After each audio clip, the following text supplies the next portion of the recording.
मुख्यमंत्री भजनलाल शर्मा के आज कई प्रस्तावित कार्यक्रम है, जिसमें सबसे पहले मुख्यमंत्री भजनलाल शर्मा ओटे स्थित आवास पर जन सुनवाई करेंगे। इसके बाद CM Bhajanlal Sharma railway bridge का लोकार्पण भी करेंगे, जिसमें वे वीडियो कॉन्फ्रेंसिंग के जरिए बालोतरा में नेशनल हाईवे 112 पर 2 लेन रेलवे ओवरब्रिज का लोकार्पण भी करेंगे। इस दौरान केंद्रीय मंत्री नितिन गडकरी भी साथ में मौजूद रहेंगे।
तो देखिए, मुख्यमंत्री भजनलाल शर्मा आज ओटीएस में जन सुनवाई भी करेंगे, साथ ही रेलवे ओवरब्रिज का लोकार्पण करेंगे वीडियो कॉन्फ्रेंसिंग के जरिए, और साथ में केंद्रीय मंत्री नितिन गडकरी भी मौजूद रहेंगे। तो जिस तरीके से मुख्यमंत्री भजनलाल शर्मा एक्टिव मोड में आजकल नजर आ रहे हैं, हमने कल ही देखा था जिस तरीके से वो अपने ओटीएस से स्थित आवास से बाहर निकलकर जिस तरीके से रेलवे स्टेशन पहुंचे थे, वहां पर अधिकारियों से बातचीत की थी, और लगातार इस तरीके के कार्यक्रम मुख्यमंत्री कर रहे हैं ताकि अधिकारियों के अंदर भी इस तरीके का एक संदेश जाए कि वो लगातार अपनी ड्यूटी पर काम करते रहें।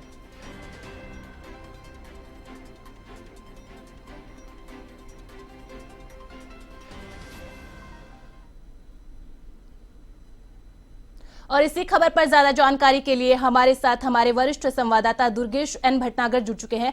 दुर्गेश, लगातार मुख्यमंत्री भजनलाल शर्मा जिस तरीके से एक्टिव मोड में नजर आ रहे हैं, जिस तरीके से वो लगातार कभी रेलवे स्टेशन में जाकर वहां पर जायजा लेते हैं, कभी अस्पतालों का निरीक्षण कर रहे हैं, और आज ओटीएस में वो जन सुनवाई करेंगे। इसके बाद रेलवे ओवरब्रिज का वो लोकार्पण करेंगे। तमाम तरीके के कार्यक्रम मुख्यमंत्री कर रहे हैं। आज क्या क्या कार्यक्रम रहने वाले हैं और इस जन सुनवाई में क्या कुछ देखने को मिलेगा? देखिए, बता दें आपको, मुख्यमंत्री का जो जन सुनवाई का कार्यक्रम है वो रूटीन कार्यक्रम है। जनरली जो लोग हैं प्रदेश भर से वो उनके पास आते हैं अपनी समस्याओं को लेकर, तो उनको ये लगता है कि जो मुख्यमंत्री के पास अगर समस्या लेकर जाया जाएगा तो उसका जो निपटारा है वो जल्दी होगा, और इसी कारण से जो है वो लोग बाग जन सुनवाई में पहुंचते हैं। सुबह का 9 बजे से 11 बजे तक का कार्यक्रम जो है उनका जन सुनवाई का रहता है। वो लोगों के अभाव अभियोग सुनते हैं और उसका निराकरण करने के लिए अधिकारियों को तुरंत निर्देश भी देते हैं। तो वहां पर जो है वो जल्द से जल्द जो उनकी समस्या है उनका निराकरण होता है। तो ऐसे में जो है वो जन सुनवाई में काफी लोगों का आना होता है। आज उनका जो है बालोतरा जाने का कार्यक्रम है। राष्ट्रीय राजमार्ग 112 पर जो है ओवर ब्रिज बनने वाला उसका लोकार्पण वो करेंगे। और आपको ये भी बता दें कि केंद्रीय सड़क एवं परिवहन मंत्री जो हैं नितिन गडकरी जी, वो भी वहां पर आने वाले हैं और इस कार्यक्रम में वो भी शिरकत करेंगे। 12 बजे जो है वो उससे पहले वो करीब 12 बजे एक विभाग की बैठक जो है वो लेने वाले हैं, और 4 बजे भी उनकी जो है सीएमओ में बैठकें हैं। देखिए, विभागवार वो सारी जो है बैठकें कर रहे हैं, क्योंकि 100 दिनों का जो परियोजना है विभागों की वो उन्होंने सभी विभागों से मांगा है, और एक एक करके विभागों की जो है वो समीक्षा कर रहे हैं, किस तरीके से काम हुए और किस तरीके से आगे जो है सरकार के निर्देशानुसार वो काम हो, उसको लेकर ये सारी कवायद है। क्योंकि देखिए, लोकसभा का चुनाव जो है वो अब सर पर है। जल्द ही जो है आचार संहिता लागू हो जाएगी, तो उससे पहले जो है एक मैसेज जनता तक जाना चाहिए कि जो है सारा काम जो है वो बहुत युद्ध गति से जो है चल रहा है। इसको लेकर जो है वो कवायद की जा रही है, विधानसभा भी चल रही है। तो ऐसे में जो है वो कोई भी ऐसा बिंदु विपक्ष को नहीं देना चाहते जिससे कि कोई वो सत्ता पक्ष के ऊपर विपक्ष जो है वो कटाक्ष कर सके। तो इसी को लेकर ये कवायद लगातार उनका जो है वो एक्शन मोड में देखा जा रहा है। वो लगातार सीएमओ में जो है कार्य योजनाओं के ऊपर कार्य कर रहे हैं, उसके बाद लगातार बैठकों का दौर भी उनका जारी है। तो ये सीधे तौर पर हम लोकसभा चुनाव के मद्देनजर देख सकते हैं।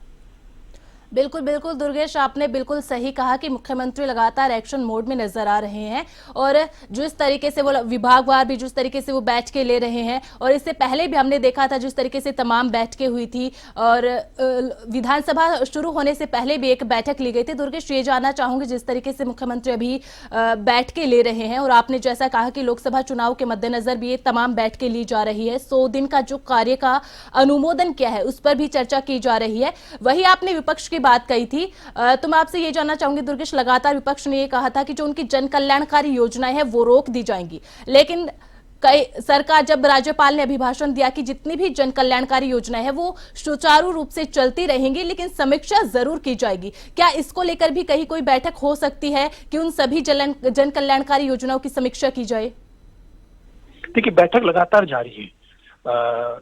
लगातार उन्होंने जो अभी कैबिनेट की बैठक हुई थी, कैबिनेट की बैठक में भी ये कहा गया था जो 6 महीने हैं चुनाव से जो पहले के जो 6 महीने थे गहलोत सरकार के जो काम और निर्णय हुए उनकी समीक्षा की जाएगी और उनके ऊपर उन्होंने जो है वो समीक्षा का काम शुरू भी कर दिया है। देखिए, क्या होता है कि जब सरकार जाने वाली होती है तो पिटारे की तरह जो है योजनाओं का जो है वो घोषणाएं कर दी जाती हैं, तो उसके अंदर नियम कायदे कानून कितने रखे गए हैं, किस तरीके से किया गया है, वो सारी चीजें देखनी होती है। तो इसीलिए वो समीक्षा के तौर पर जो है गहलोत सरकार के जो 6 महीनों का कार्यकाल था उसके लिए उन्होंने समीक्षा करने की बात की और कोई योजनाएं उन्होंने कहा कि हम बंद नहीं करेंगे, जो लोक कल्याणकारी योजनाएं हैं वो बंद नहीं की जाएगी। जो इंदिरा रसोई करके जो योजना गहलोत सरकार की चल रही थी, तो सरकार का ये कहना है कि उससे पहले अन्नपूर्णा के नाम से उनकी वो योजना थी जिसका नाम बदलकर गहलोत सरकार ने जो है इंदिरा रसोई कर दिया गया था और अब जो है